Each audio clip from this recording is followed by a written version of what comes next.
आता हे बघा, आरटीआयचा कसा वापर केला जातो हे तुम्हाला बघायचं असेल तर हे सगळे जे आरटीआय आहेत जे कार्यकर्त्यांनी केलेत, आता रोहित पवार म्हणून मी ते आरटीआय करतो, त्यामुळे या देशामध्ये आरटीआयची खरीच किंमत राहिली आहे का?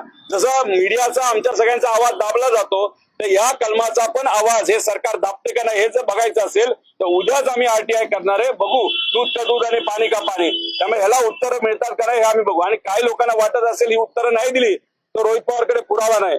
मला ज्या लोकांना असं वाटतंय त्यांना एवढंच सांगायचंय की हे तुम्ही चित्र बघा, बऱ्याच मोठ्या नेत्यांना त्या ठिकाणी माहिती आहे.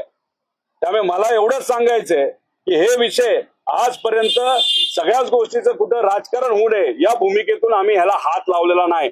त्यामुळे आम्ही जो आरटीआय करत आहोत त्या आरटीआयला सकारात्मक उत्तर आम्हाला मिळालंच पाहिजे. तो आमच्या सगळ्यांचा अधिकार आहे.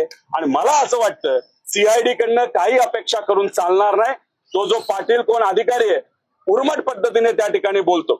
त्याच्यामध्ये आम्ही त्याला सांगितलं की हे विषय तुम्ही बघितले का?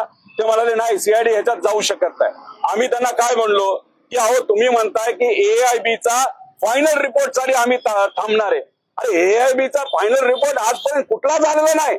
2023चा जो ऍक्सिडेंट काय घेणं देणं नाही, रिपोर्ट कधी येतो? अरे म्हणजे काय, त्यासाठी तुम्हाला पाठपुरावा करता येत नाही का? एआयबी झोपले का नाही हे तुम्हाला बघता येत नाही का? केंद्र सरकारशी बोला, चर्चा करा. त्यानंतर तुम्ही व्हॉट्सअप चॅट काय घेतले, व्हॉट्सअप चॅट मध्ये काय आले हे लोकांना त्या ठिकाणी सांगा.